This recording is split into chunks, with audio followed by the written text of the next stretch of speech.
Yeah, 43 years ago, I was a graduate student here in Austin at the University of Texas.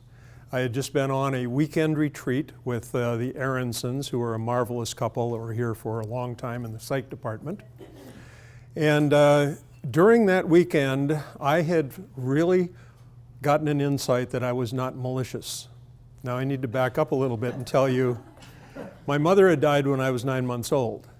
And as little children very often do, they take responsibility for everything. So I took responsibility for having killed my mother.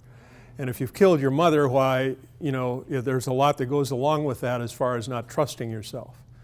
At the end of this weekend, the way I had been in the group and the way I had attempted to help people, I had to look back and finally admit that I was actually not malicious. When I went back to class on Monday morning and was in a social psych class, and the professor had his eye on the woman next to me, who I also had my eye on.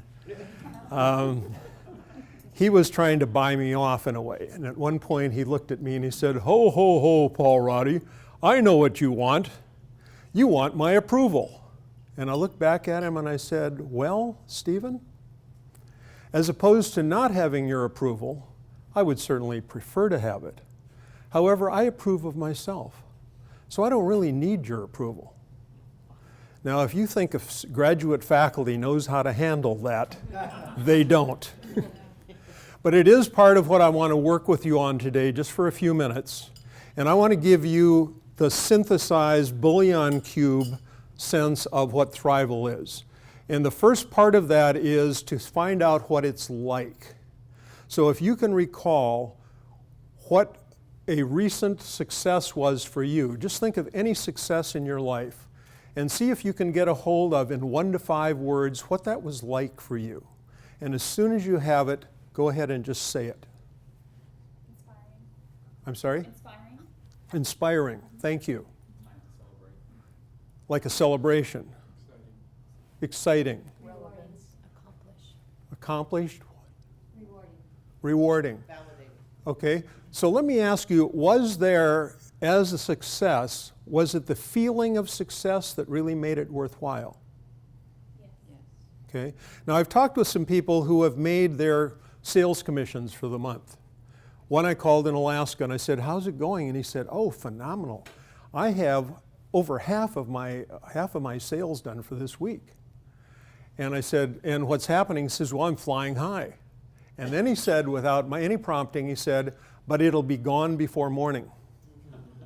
And I said, "Why will it be gone before morning?" And he said, "Because I have to get ready to do the rest of my goal." Well, why does it have to be gone? Then I called another woman and she said, "I am riding the surfboard of life. You just have no idea how good I feel right now. But you know what I'm going to do? I'm going to take the water from out from under me because I don't want somebody else to do it." Okay. Now, thriving is the richest experience of your life. And thriving is something which in this, the richest country in the world, where everybody wins the lottery just by being born here, so few people are doing it. First, I thought 5% of the people were probably thriving. After 43 years, I think maybe 2% or fewer are thriving in this country. Because here's what's required if you want to sustain it, not just have it for a minute. Number one, you have to be totally and completely unconditionally self-accepting. Now that may sound like self-esteem, but it isn't. Self-esteem is a periphery. Self-esteem is a symptom. Self-acceptance, direct, unconditional self-acceptance, goes right to your core and changes your consciousness. And the reason I'm saying this, even though we have a few minutes, is this is where it begins. Because if you want to sustain it, all the people who've run miles and love the runner's high, and they come back home and then they have to go run the next day to get the same feeling back, part of it is they haven't dealt with the underlying disbelief in themselves. The second point is that if you are self-accepting, you can be more completely present.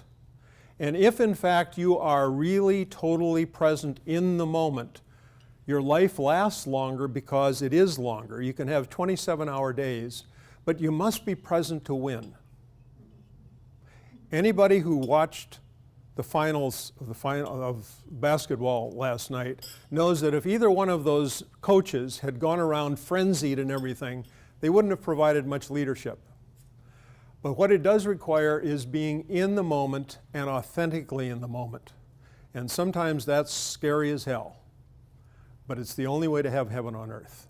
Thank you.